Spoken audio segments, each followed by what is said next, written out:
forma de iniciar essa conversa com vocês. Essa semana é muito especial para todos nós e, em particular, muito especial para mim. Especial para todos nós porque nós celebramos a Páscoa nessa semana. E eu acho interessante, na última homilia do Papa Francisco, ele cita uma coisa fundamental. Ele diz que nós devemos abandonar a cruz, que esta semana não é uma semana para comemorar, cultuar ou pegar toda essa energia para trabalhar a cruz, mas sim a renovação, a vida, a comunhão de estarmos aqui celebrando a mais importante oportunidade que um ser possa ter, que é do reencarno, né? Então, essa semana eu realmente estou celebrando a vida, a renovação, e os exorto a fazer o mesmo. Especial para mim em particular, porque há 31 anos atrás, nesse mês de março, eu estava iniciando meus trabalhos, meus estudos aqui na casa, há 31 anos atrás, né? Fui recebido com muito afeto e com muito carinho pela dona Silvia Pascoal, né? E toda a equipe, né? Toda a velha guarda que aqui estava presente. Então, para mim é um motivo muito maior de celebração estar com vocês aqui hoje. Então, por que eu escolhi esse assunto? Fora da caridade não há salvação.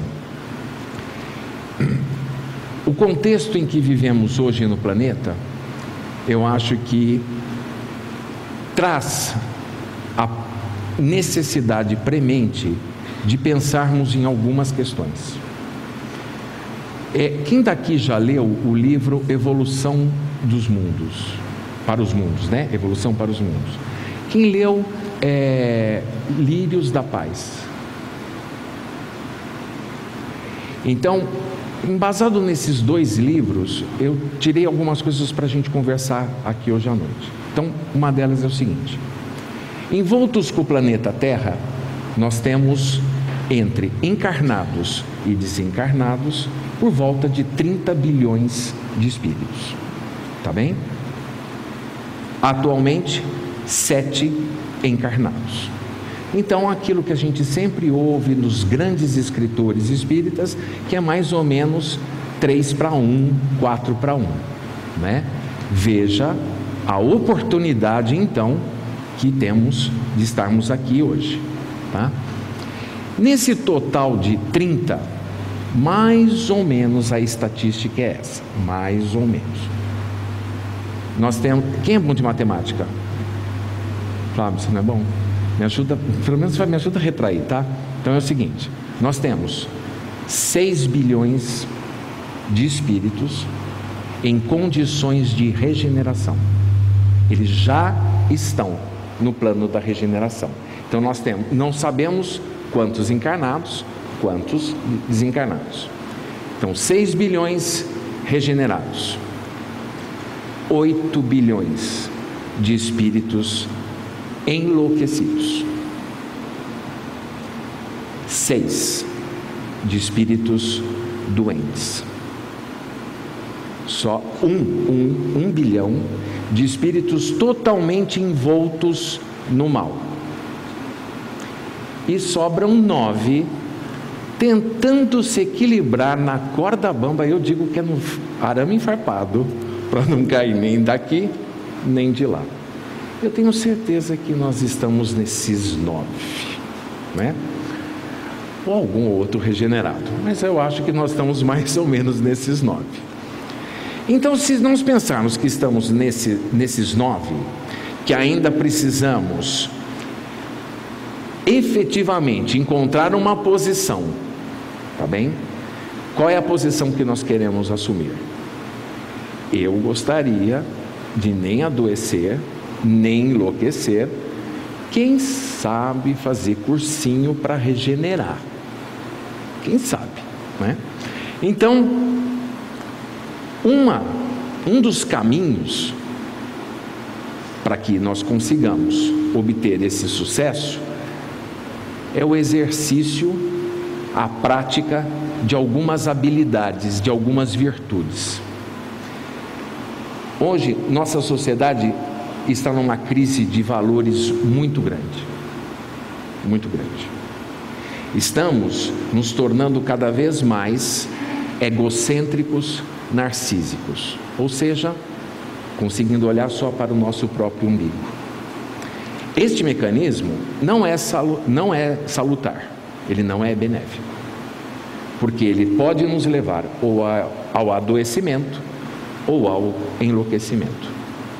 Então, o que é necessário, o que podemos fazer para que isto não ocorra? O exercício das virtudes. E o que são virtudes? O que são virtudes? Nós temos uma dificuldade muito grande de distinguir o que é de responsabilidade, o que é nosso dever e o que são virtudes. Responsabilidade. Quer ver uma coisa só? Hoje, infelizmente, nós não vamos pegar o Jornal Nacional, não é verdade? Então, não pegando o Jornal Nacional, nós não entraremos em contato com uma série de notícias, escândalos, corrupções, né? E isto tem nos deixado muito revoltados, eu espero, né? Essa revolta, por quê? Porque nós não vemos justiça, nós não vemos as coisas ocorrerem para que isto seja esclarecido, punido, e automaticamente colocamos em xeque, na maioria das vezes. Então, vale a pena ser honesto? Vale a pena ser justo? Vale a pena ser correto? A questão não é valer a pena, a questão é ser justo, honesto, é responsabilidade, é dever de cada um. Portanto, em sendo, você não ganha ponto no nosso lar. Tá bem? Tá na média. Princípios, não é? Não sendo, você está angariando algumas coisas para serem resolvidas no futuro. Mas em sendo, régua, está no 0 a 0. Porque é nossa responsabilidade. Então, o que são virtudes? Então, virtudes não é ser trabalhador. Virtudes não é pagar seus impostos. Virtudes não é estacionar no lugar devido, não estacionar em lugar de idoso sem selo, e assim por diante, né? O Divaldo, numa palestra há um tempo atrás, quase foi execrado, porque ele não estava falando sobre isso, mas perguntaram para ele: mas o senhor nos diz o que do atual circunstância, os escândalos que ocorrem na nossa política? Ele disse assim: olha, na verdade isso é fruto da nossa sociedade. Mas como assim fruto da nossa sociedade? Então, na verdade, nós temos isto porque somos corruptos. Quase tomou pedrada. Mas não, nós não somos corruptos. Somos. Não, não somos, somos. Ele esperou acalmar e perguntou assim: quem daqui declara imposto de renda? Todo mundo levantou a mão. Quem daqui nunca, absolutamente nunca, sonegou R$1? É corrupção. Quem daqui estacionou em fila dupla? É corrupção. Quem daqui recebeu troco a mais na padaria e não devolveu? Foi num barzinho, não foi cobrado uma cerveja e não reclamou? Porque corrupção significa corromper a ordem. A ordem manda que não cumpriu a ordem, é corrupção. Então, na verdade, a nossa sociedade precisa mudar, não é? Então, voltando. Então, só ganha ponto, só evolui quando nós adquirimos o exercício das virtudes. Quais são as virtudes? Afabilidade, brandura, docilidade, exercício do perdão, paciência, tolerância. Isso são as virtudes mais queridas aos olhos de Deus. Não é fácil, né? Não é fácil. Mas tem mecanismos que nós podemos nos utilizar para que isso, uma hora, vá.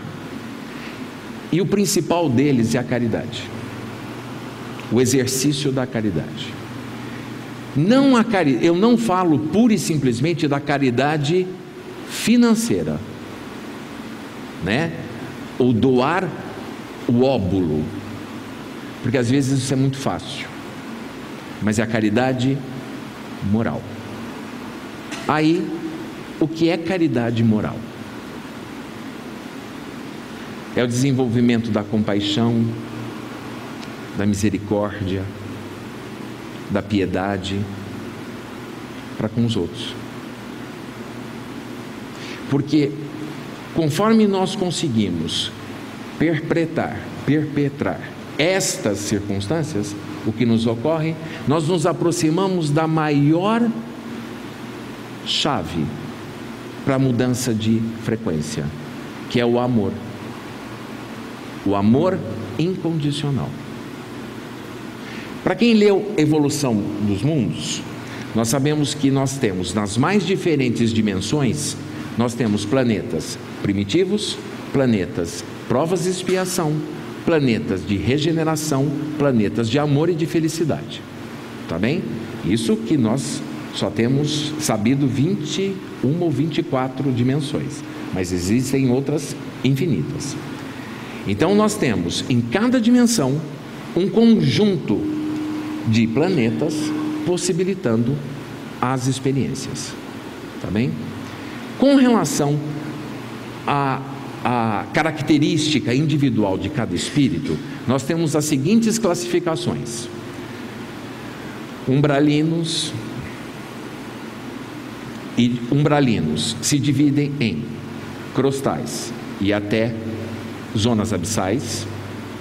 Nós temos o mundo mental, que se divide em mundo mental intermediário, mundo mental superior. Depois, astral intermediário, astral superior. Eu falei não falei mental. Aí mental intermediário, mental superior. Zonas angélicas: angélica intermediária, angélica superior. E crísticas: crística intermediária, crística superior. Vocês têm ideia onde nós estamos, né? Vocês têm? Umbralinos de crosta, tá bem? Para você conseguir atingir a zona mental, você precisa ter a condição, a habilidade do desenvolvimento do amor incondicional. Essa é a visa. O seu passaporte precisa, para conter a visa, para adentrar nesse mundo do mental, já o desenvolvimento do amor incondicional. Tá bem? Fácil, né? Fácil. Lembra de onde nós estamos, né? Então, esse exercício também nos exorta para a mais eficiente das estradas a caminho da evolução, né? Só que para isso nós temos que abrir mão de uma série de circunstâncias primitivas que ainda carregamos. O desprendimento é o mais difícil de todos, né? E não é só o desprendimento de roupa, não é só o desprendimento de casa, de carro, né? O desprendimento das falsas crenças com as quais nós nos arregimentamos, e sem elas nós acreditamos que não saberemos viver, né? Então, tudo isso teria que obrigatoriamente nos leva a um exercício de autoconhecimento e de reflexão muito importante. Na maioria das vezes, eu sou um exemplo típico, nós iniciamos caridade, tá bem? Na verdade, de uma forma bastante subornável, né? Foi o que eu fiz. E infelizmente, é o que a maioria de todos nós fazemos. Por exemplo, logo que eu vim para casa e que eu comecei os cursos e comecei a minha evolução por aqui, eu queria reabrir o ambulatório médico, tá? Porque eu confesso que essa história de conversar com o morto, receber morto, não me era muito agradável. Eu falei assim, então vamos arrumar um jeito de ir para o ambulatório. E o ambulatório estava fechado fazia 4 anos. 4 anos. Que foi o seguinte: o ambulatório começou com o Dr. Antônio Carlos Corsini. 2 anos depois ele desencarna. Doutora Silvia Bellucci segue com o trabalho dele, mas depois doutora Silvia Bellucci, por uma questão do trabalho, que ela trabalhava com AIDS, ela assume algumas funções no Ministério da Saúde e ela precisa deixar o ambulatório. E o ambulatório fica fechado 4 anos, até que esse ser de luz que vos fala consegue reabri-lo. Só que eu confesso que eu o fiz com a seguinte intenção: eu vou ser bonzinho para os pobres, assim a espiritualidade vai ser boazinha para mim. O ambulatório era aqui embaixo.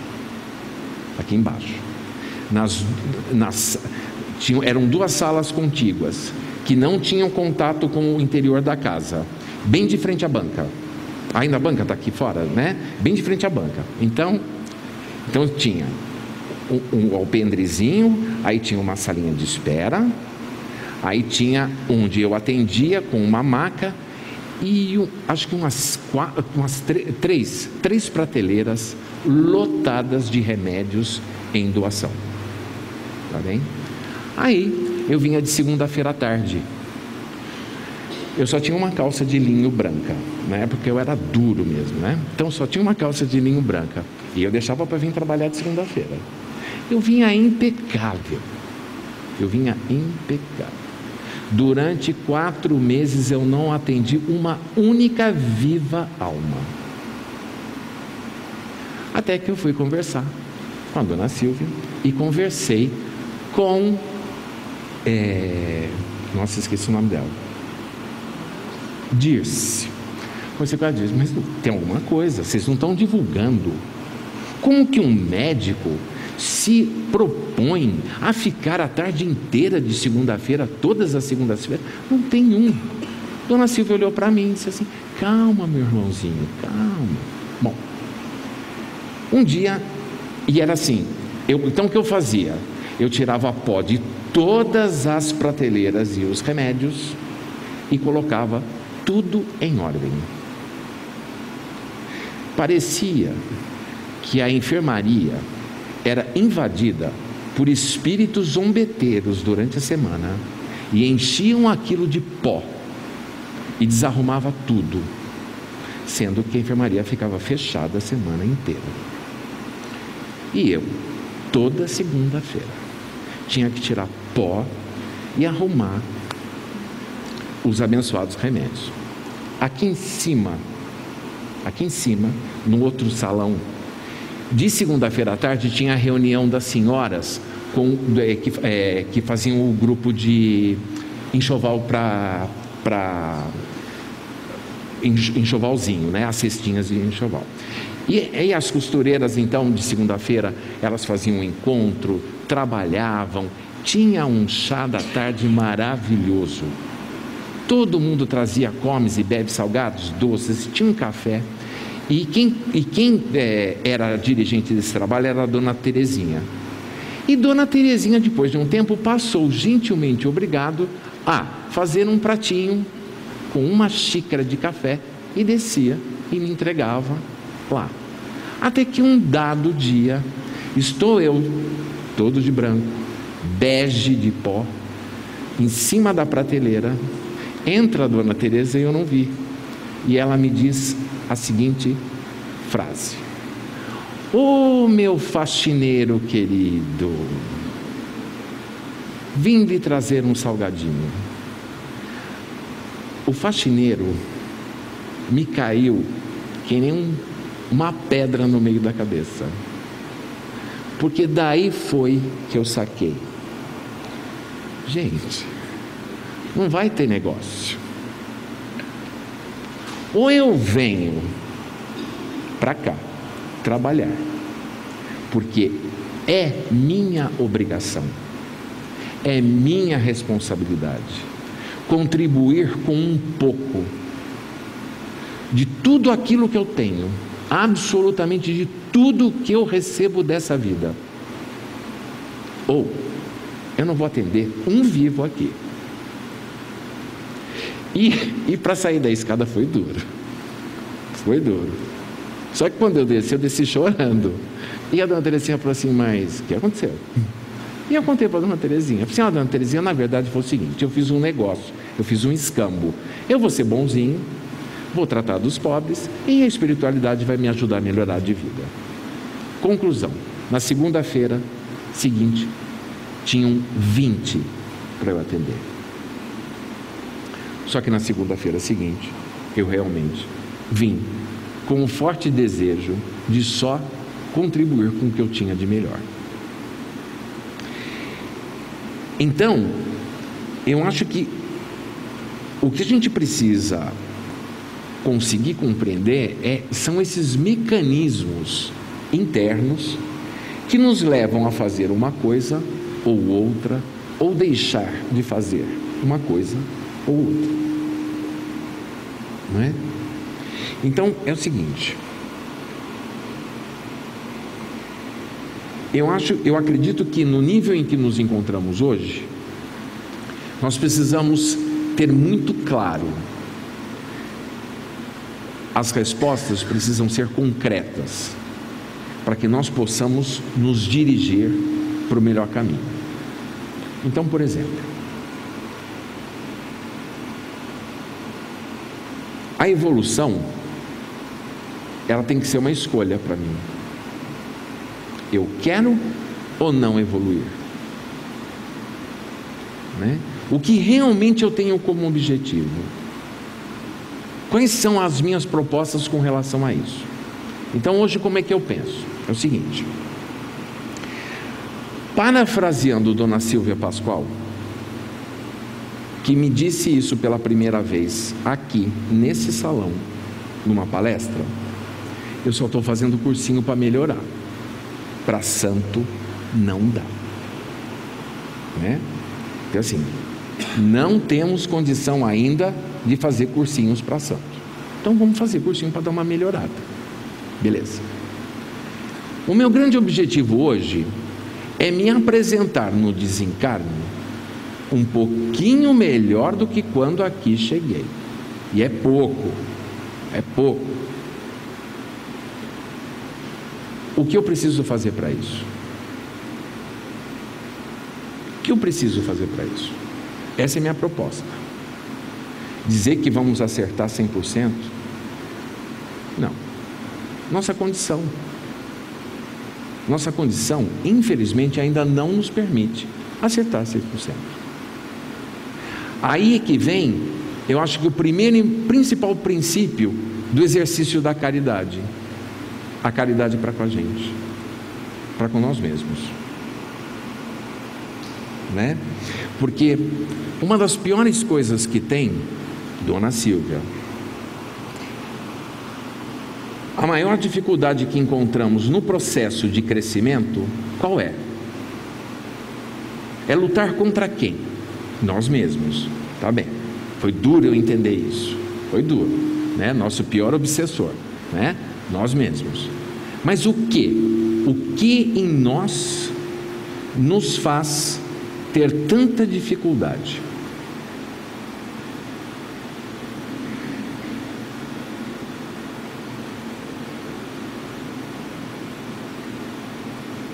Gente, participa. Afilhada, eu estou até com a minha afilhada aqui hoje. Fala, Tati, o que você imagina? Orgulho. Orgulho. Dona Silvia me falou uma coisa uma vez numa conversa. Ela dizia que o orgulho é como a cabeça de uma medusa.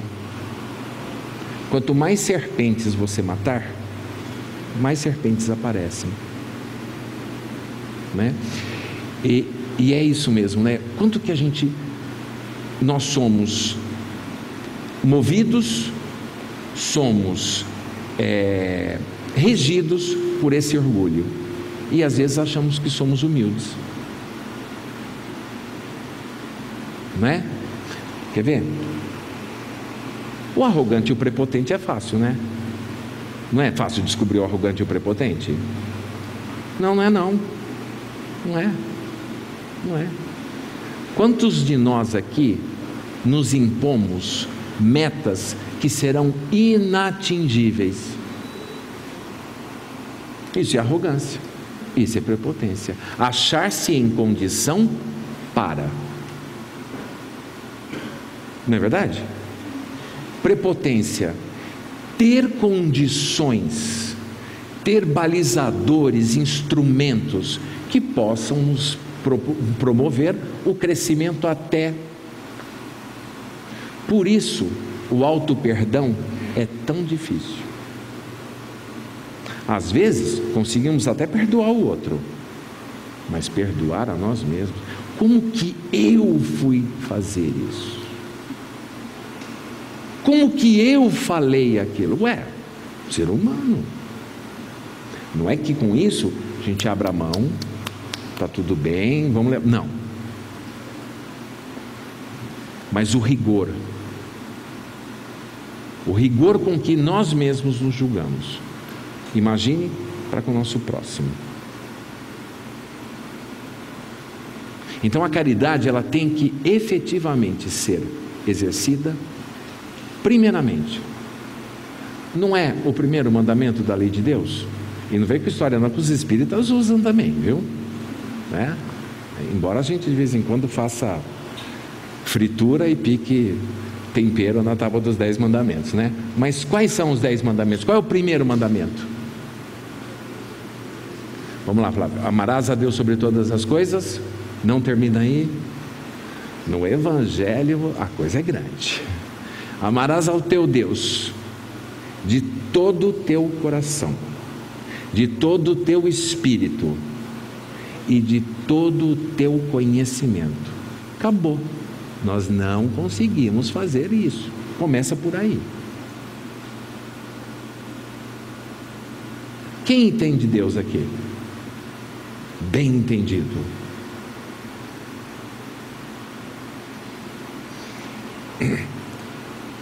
Existe um livro cujo espírito que dita, ele tem a permissão de falar algumas pequenas circunstâncias, passagens e fatos da vida de Maria, mãe de Jesus. Maria, naquela época, é o seguinte: vocês sabiam que haviam profundos estudiosos sobre a concretização das profecias lá, desde Elias, né, os grandes profetas que anunciam a vinda do Cristo, do Salvador, do Messias. Então existiam, né, estudiosos nisso. Um grupo de estudiosos, pela Cábala e pela astrologia, dizem: a mãe do Mestre já está encarnada. Por isto, pelos estudos e por mudanças que a Judéia sofre com a vinda dela. que foi. Imagine o Skol, a luz daquele ser que vinha trazer ao mundo o mais perfeito que pisou o planeta. Mudou o clima, as frutas proliferavam com maior intensidade, tudo melhorou devido à elevação da energia do local pela presença dela. Associando isto, ela deve estar aí, e pelos cálculos ela devia ter 7 anos. Saem através da Judéia procurando e testando, conversando com todas as meninas prováveis entre 6 e 8 anos de idade. Terminam achando Maria e dizendo: esta é a provável mãe do Messias. Depois de entrevistá-la, Maria, inspirada por Arcanjo Miguel e Gabriel, recita trechos do Torá, sem nunca ter estudado o Torá. E eu não sei se vocês sabiam, mas naquela época as mulheres não podiam ler, né? As mulheres não podiam ler, e elas jamais poderiam tocar no Torá. Então os homens se reuniam num cômodo da casa para estudar, ler o Torá, e as mulheres podiam ouvir num outro cômodo, mas jamais tocar no Torá ou conversar sobre o Torá. E Maria dita o Torá. Mas o questionamento chave foi: Maria, quem é Deus? Maria responde: pudesse eu explicar o inominável, não posso. Quanto mais palavras eu procurar para explicá-lo, mais eu diminuo. O que eu posso dizer? Ele é amor, mas ele é muito maior do que isso. Então, se Maria, um espírito de Skol, extrema evolução, vem das zonas angélicas, você lembra a evolução dos mundos? Vem das zonas angélicas, não conseguia naquela época explicar totalmente Deus, quem somos nós, né? E consta desse primeiro: amarás ao teu Deus sobre todas as coisas, de todo o teu entendimento, de todo o teu coração, de todo o teu espírito, e ao teu próximo como a ti mesmo, né? A lei e os profetas estão contidas nestes 2 mandamentos. Não é possível amar ao próximo se nós não desenvolvermos a caridade, né? Trazendo para cá, para o dia de hoje, como ter caridade com os nossos políticos?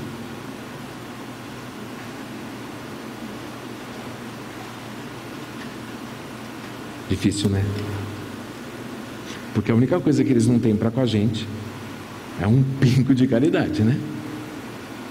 Pelo menos uma boa parte. Tem gente honesta? Tem, claro que tem. Tem sim.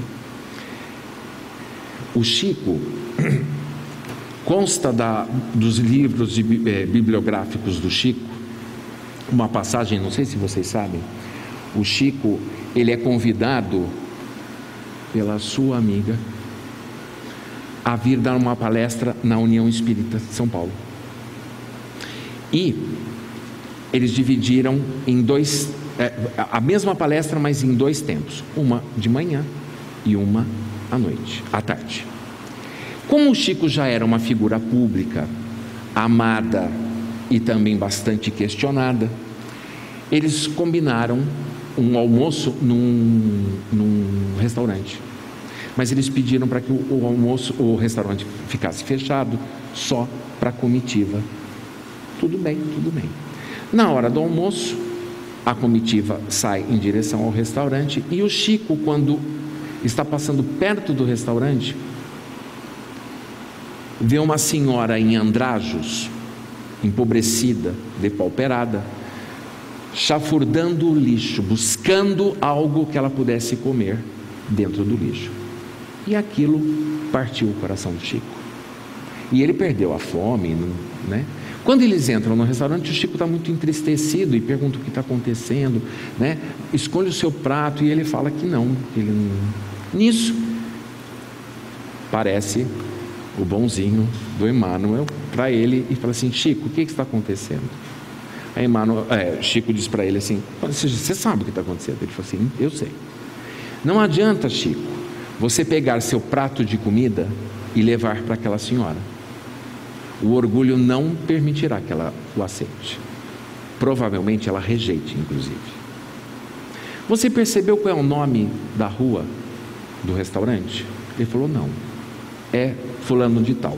Chico não cita, isso não está, o nome não consta no livro, tá bem? Então, você percebe que ele foi um grande político brasileiro, né? Falou assim: é verdade. Então, ele teve condição de fazer muito pela nação brasileira e não fez. Por isso, ele se propôs a vir como veio, para resgatar o não fazer. Então, a mensagem que Emmanuel passa é o seguinte: se nós estamos no Brasil passando por essas circunstâncias, é porque alguma razão há em tudo isso, né? Eu lembro muito bem quando a dona Silvia falava sobre a formação dos brasileiros, que nós éramos imigrantes da Europa. E por que nós éramos imigrantes da Europa? Porque nós não evoluímos na Europa em moral. Porque a evolução, ela precisa ser equilibrada entre o intelecto e o moral. Tá bem? Então, se estamos aqui, é por alguma razão. Mas infelizes esses políticos que se comprometem com a vida de centenas de cidadãos, milhões de cidadãos. Eles nem começaram o resgate.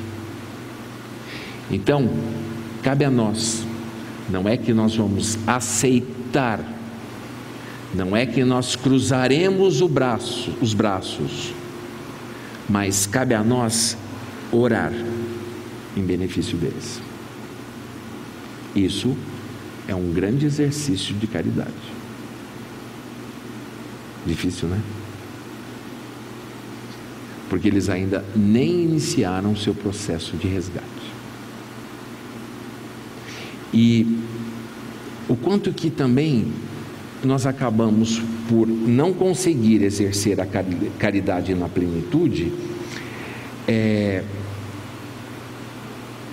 o quanto julgamos e criticamos com uma ferocidade ímpar, né? É muito difícil isso, esse exercício, né, de olhar o outro com misericórdia, olhar o outro com compaixão, né? E sempre me vem à cabeça a seguinte frase contida no Evangelho, que é: muitas vezes aquele indivíduo ele tem menos compromissos do que nós, que às vezes cometemos pequenas infrações, mas que aos olhos de Deus acabam tendo um outro peso, porque eles talvez não conheçam a Deus como nós conhecemos. E quando se fala em nós não conhecemos a Deus, não é a questão de conhecer a Deus de fato, mas é a doutrina.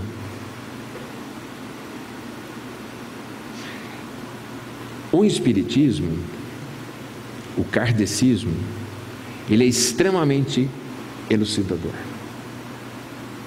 Ele abre fronteiras que em nenhuma outra doutrina religiosa se torna tão concreta, tão eficaz. não é? Eu não estou dizendo que o kardecismo ou os kardecistas são os melhores, não é isso, tá bem? Mas que nós temos maiores informações, nós podemos questionar, praticar de forma científica, metodológica, todas as questões que a doutrina nos coloca. Afinal de contas, a doutrina não é ciência?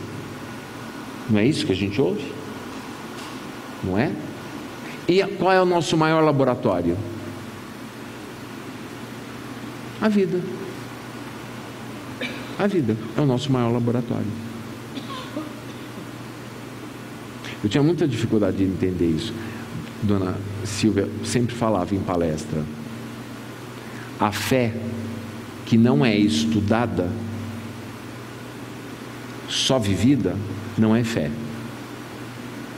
Fé que não é vivida, é só estudada, também não é fé. Ou seja, nós precisamos estudar, colocar em prática durante nossa vivência, não é? Então, eu prometi que hoje eu não ia sair da linha, e que eu ia, nem que eu tivesse que fazer uma cola, eu vou pegar a cola.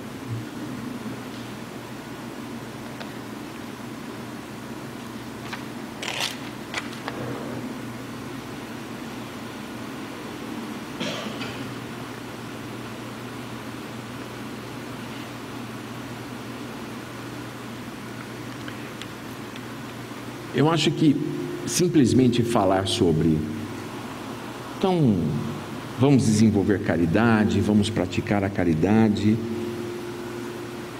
é muito simples, né? Caminhos para isso. Já falei, não adianta fazer troca-troca com a espiritualidade, porque literalmente, que nem diz a moçadinha, a gente roda.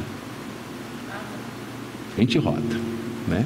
Então, como de fato desenvolver essa habilidade de ser caridoso? Aqui tem alguém com menos de 20 anos? Quem aqui nasceu com o computador? Tati, você nasceu. Você também. Vocês já são da geração que nós estamos naquela fase que, por que dá tecnologia para velho, né?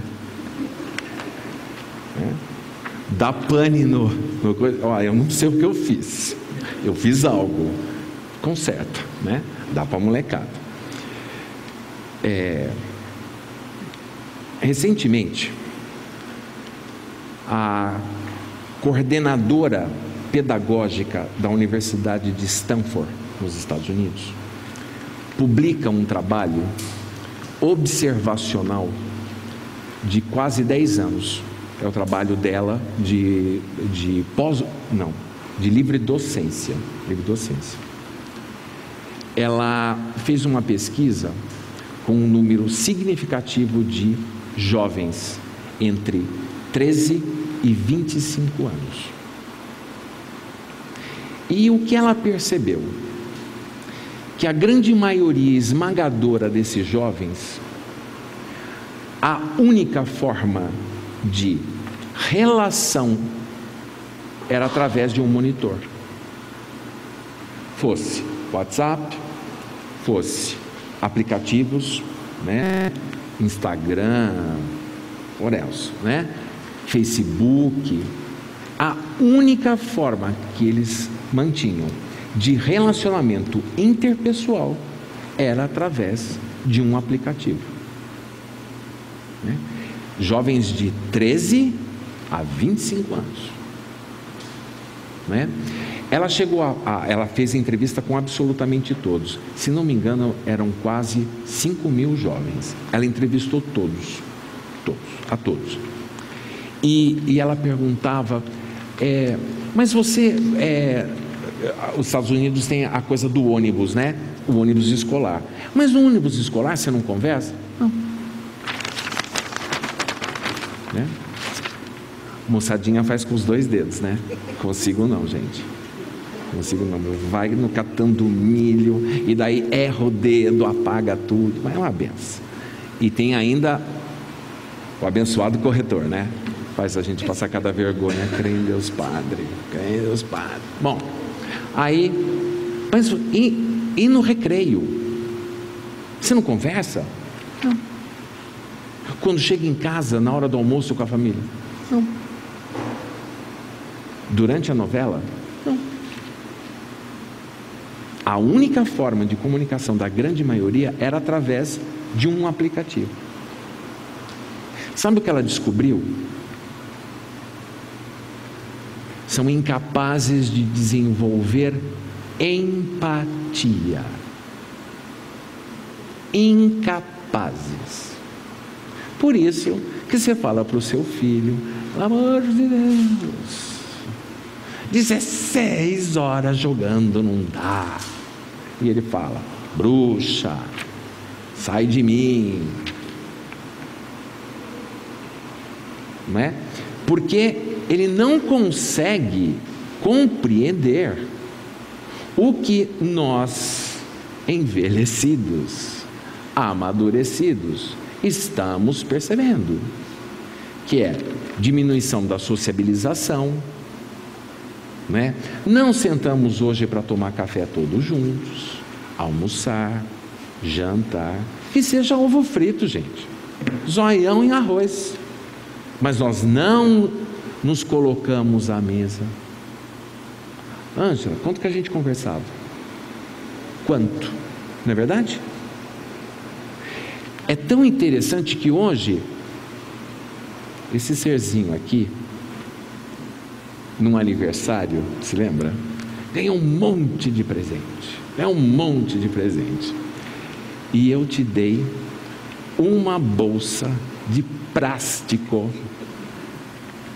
com estetoscópio, tinha que defender a minha, né?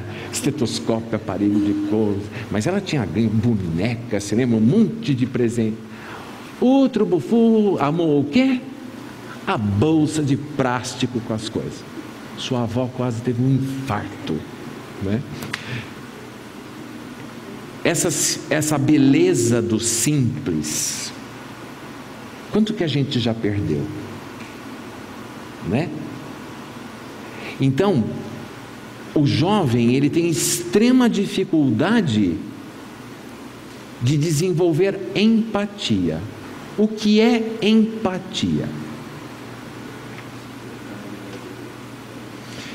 Flávio, é um pouquinho mais profundo, mas é isso. É a capacidade de ver o problema da Yara através dos olhos da Yara. É muito complexo. Porque quando você vê o problema da Yara com os teus olhos, você pode dizer assim: Yara, pelo amor de Deus, né? Por favor, né? Abandona a cruz, porque tem gente precisando da madeira. Mas essa não é a percepção da Yara. Não é a noção que a Yara tem daquele problema. Não é a sensação que aquele problema causa na Yara.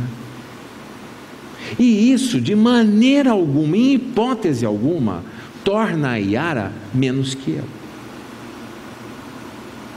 De maneira alguma. Eu não sou melhor do que a Yara, porque possa ter a condição, tá bem, de no problema da Yara, pelo amor de Deus, né? Para. Se o problema é a torneira está vazando, fecha o registro, chama um especialista, um encanador, vamos trocar a torneira, vamos ver se está com vazamento, o que é? É simples assim, não é? Mas eu estou fora, mas isso não me torna melhor do que ela. E é isso que a empatia traz. Isso é o problema da Yara, é a maneira pela qual hoje a Yara tem condições de ver o problema. Isso não a torna nem mais nem melhor, nem menor do que absolutamente ninguém. E se com afeto, respeito, carinho, eu puder chegar, Yara, veja só, eu estou vendo que a coisa está difícil mesmo, mas quem sabe se a gente resolver assim, ou assado, ou cozido, ou frito. A Yara, verdade, pronto. Mas para isso você agiu com a Yara como? Com misericórdia, com compaixão, compreendeu.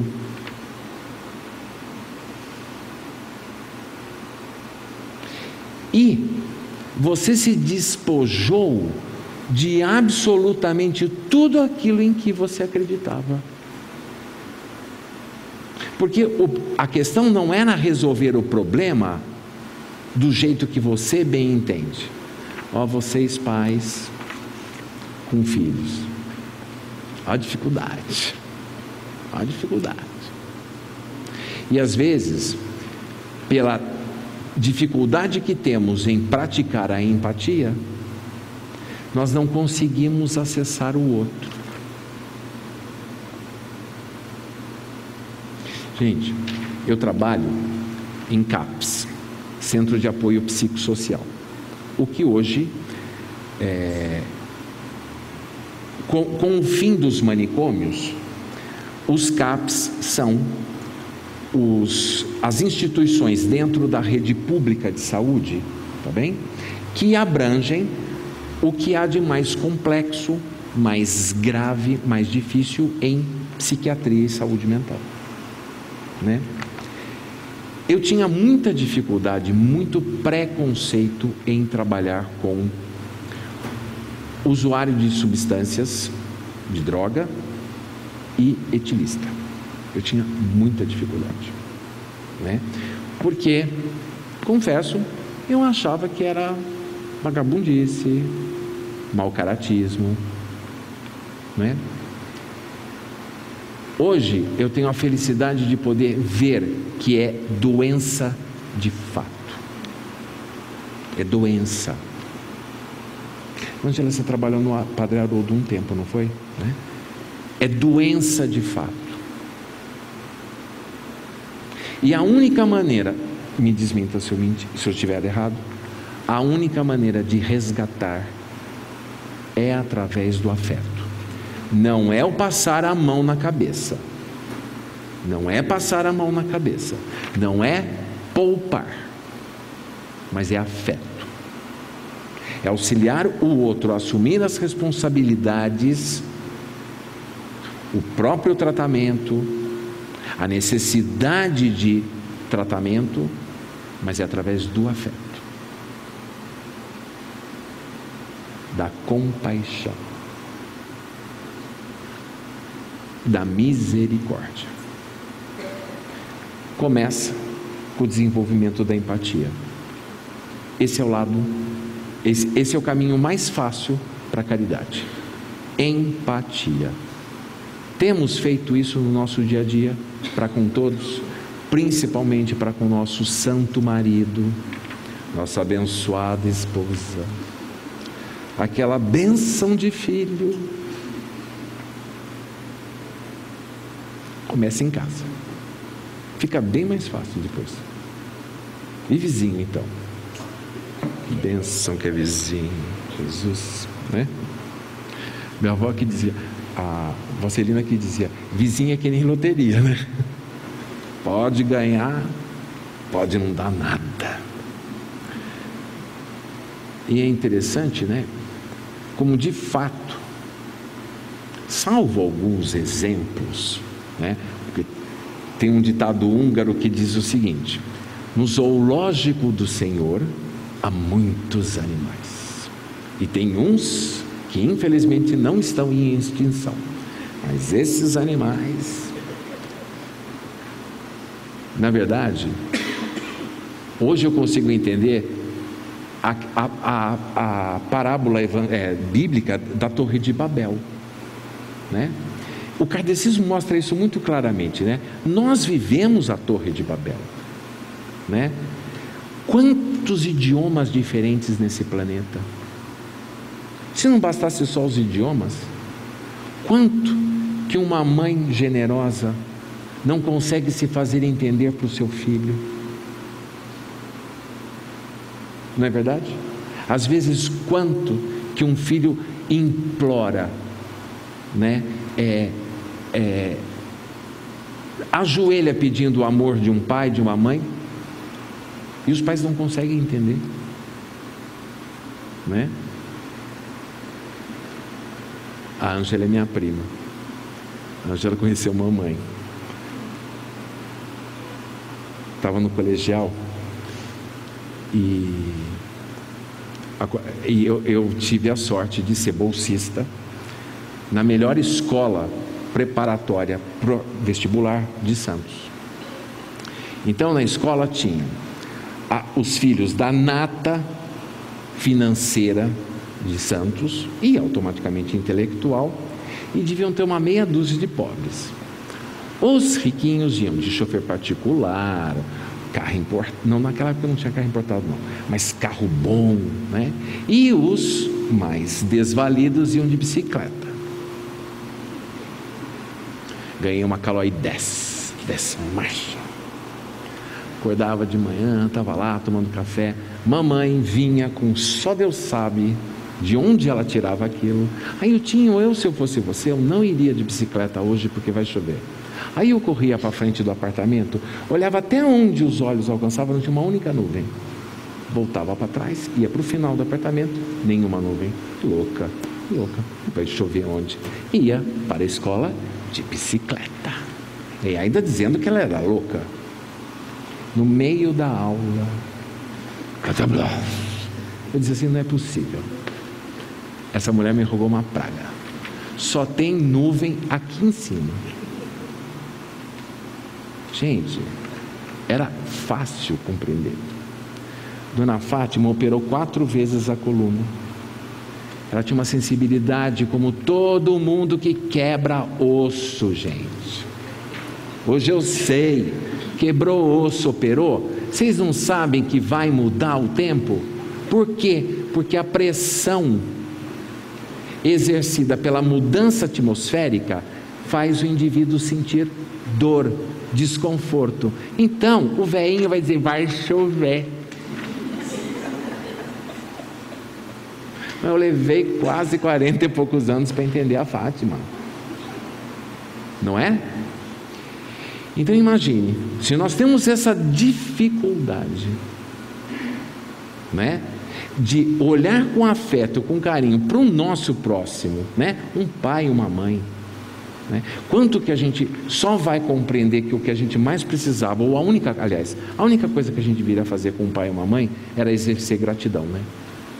Extrema gratidão, mesmo que os caras tivessem colocado a gente na lona, né, nocaute,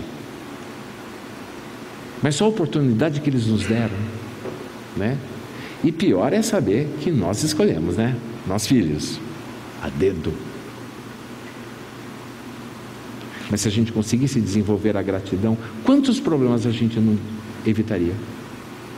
Não é verdade? E isso seria fundamental para a nossa vida fora de casa, porque as nossas relações seriam muito melhor estruturadas, muito melhor, porque é em casa que dá tudo, né? Mas é interessante, a gente não pensa nisso, né? Então a moçada que vai lá no consultório, tem uma aqui que sabe disso, a moçada vai lá reclamando do pai e da mãe.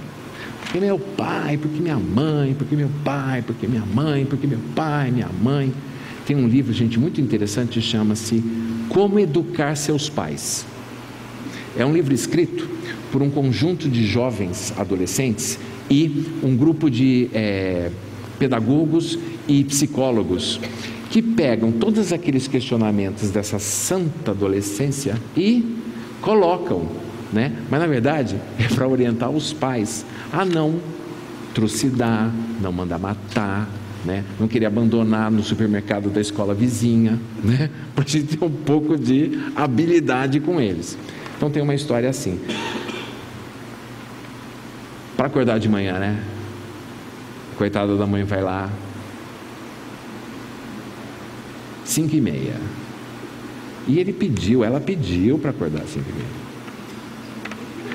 Filho, filha, está na hora. É que 5:20. Filho, filha, vai perder a hora. Bom, conclusão. Na próxima entrada é com uma espingarda, né? Aí a mãe: o que vai ser de você se o dia que eu não estiver mais aqui, eu e o seu pai, para acordar você? Fora a história, né? A minha fazia assim: eu te carreguei 9 meses, tive pressão alta, você nasceu de fórceps alto, né?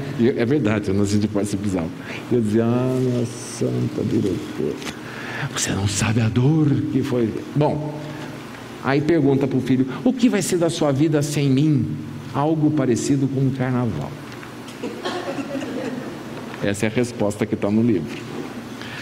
Mas, voltando, infelizmente, nós só vamos compreender esses seres o dia que nós nos tornamos pais, né? Então, tem umas santas mães que se preocupam, que falam, que estão ali com seus filhos. Nome, qualificação para essa mãe: bruxa, né? Esquece. Porque não conseguem compreender que o indivíduo que está no exercício temporal da maternidade e da paternidade ganha um poder extra dos céus, que é ver longe. Não é isso que vocês fazem com seus filhos? Não é? Sacam de longe, anos-luz antes, né? Eu sabia que minha mãe tinha esse poder, então eu pegava coisa de escola, eu chamava para casa, mas eu brigava com ela também.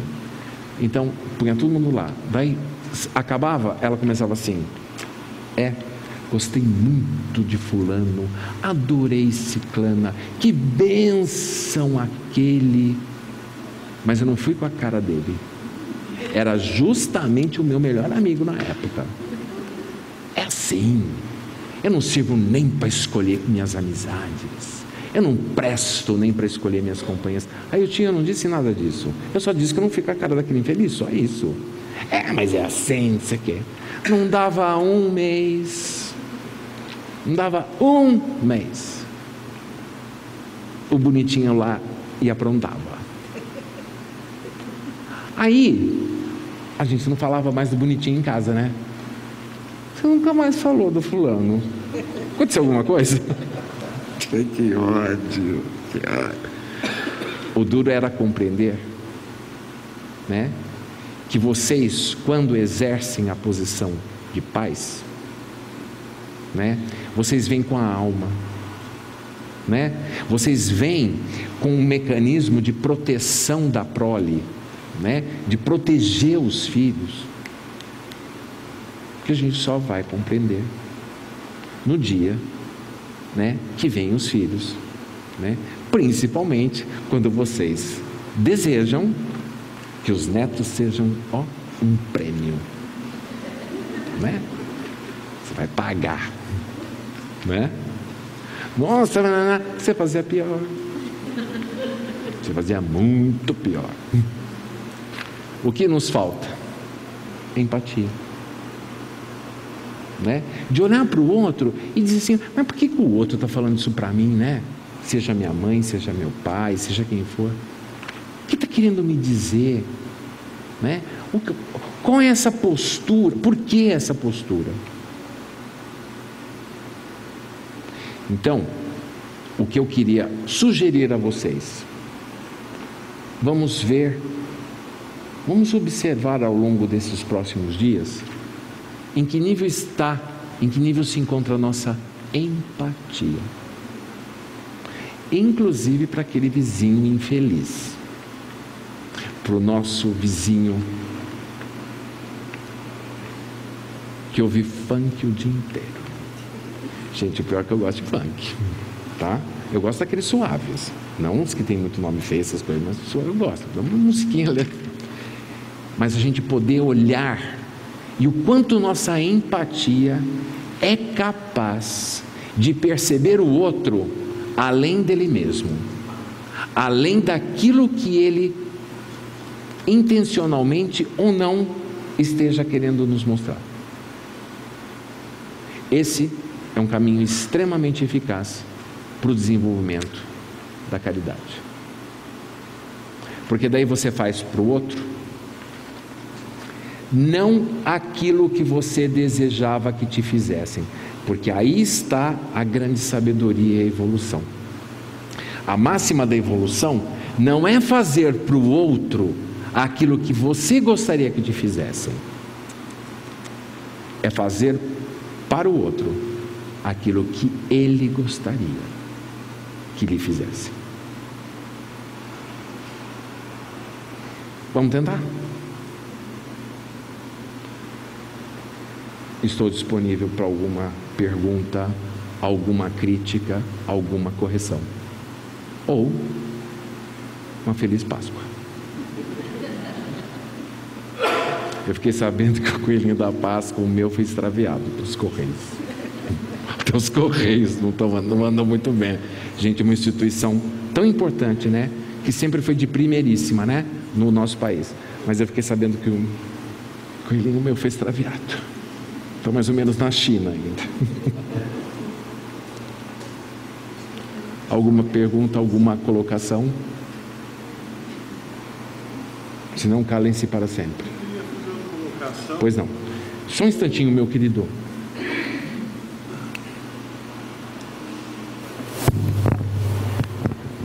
O rabino David Bonner, parece Bonder, ele diz que uma ocasião perguntaram para um rabino qual é a diferença entre o rabi e o rabino. Então ele respondeu: o rabino responde a tua pergunta e o rabi responde o teu coração.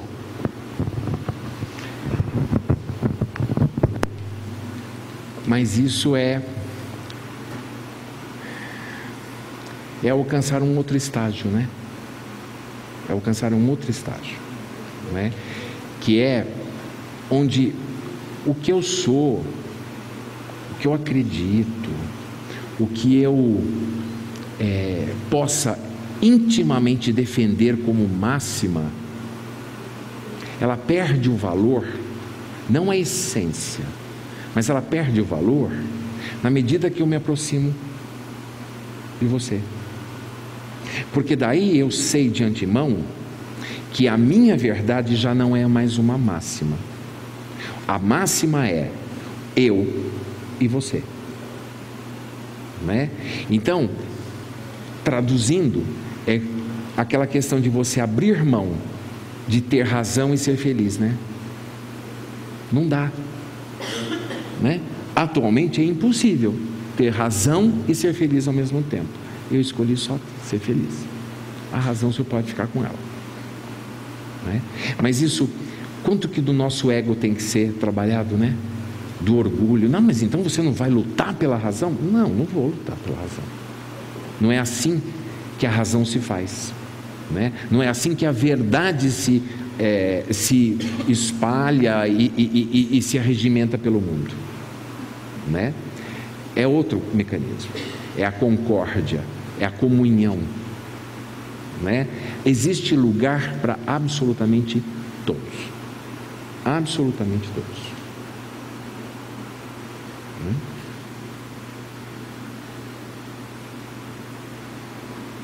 Mas nada.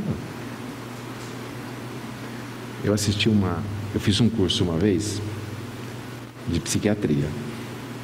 Foram 6 meses. Lá no meio, o professor falou assim: ninguém te pergunta?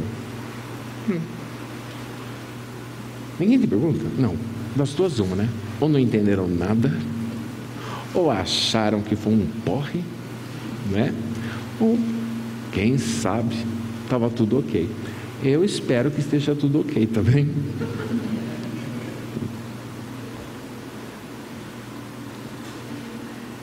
Então eu queria agradecer profundamente essa oportunidade de estarmos juntos, de eu dividir um pouquinho daquilo que eu acredito que eu possa saber, tá bem? Com vocês. Eu gostaria de fazer uma pequena oração de encerramento. Pode ser? Já de antemão, perdoe minha comoção, tá bem? Amado Pai Celestial, nós te agradecemos profundamente a oportunidade de estarmos aqui congregados para falar em teu nome e a oportunidade de experimentarmos pela ciência, pela vivência, através dessa grande oportunidade que nos dá de reencarne, os conhecimentos, novas propostas, tendências que possam nos levar ao teu encontro de uma maneira mais fácil. Pai, trabalha dentro de cada um de nós a falsa crença de acreditar que esta vida deva ser de sofrimentos, expiações e tristezas. Faça brotar em cada um de nós a extrema alegria de estarmos vivos, a extrema alegria de termos como companhia na nossa jornada irmãos dos mais diferentes matizes, para que nós possamos nos aprimorar e experimentar cada limite, cada dificuldade, cada defeito em nosso ser, e com isto, no dia que partirmos desta vida, possamos nos apresentar um pouco melhor a Ti do que quando aqui chegamos. Pai nosso que estais nos céus, santificado seja o Teu nome. Venha a nós o vosso reino, seja feita a vossa vontade, assim na terra como nos céus. O pão nosso de cada dia nos dai hoje. Perdoai as nossas ofensas, assim como nós perdoamos a quem nos tem ofendido. Não nos deixeis cair em tentação, e livrai-nos, Senhor, de todo o mal. Que viva Jesus, e uma feliz Páscoa para todos vocês, todos os seus entes queridos, todos os seus familiares, amigos, enfim, para a nossa grande família. Muito obrigado. Uma boa noite para vocês.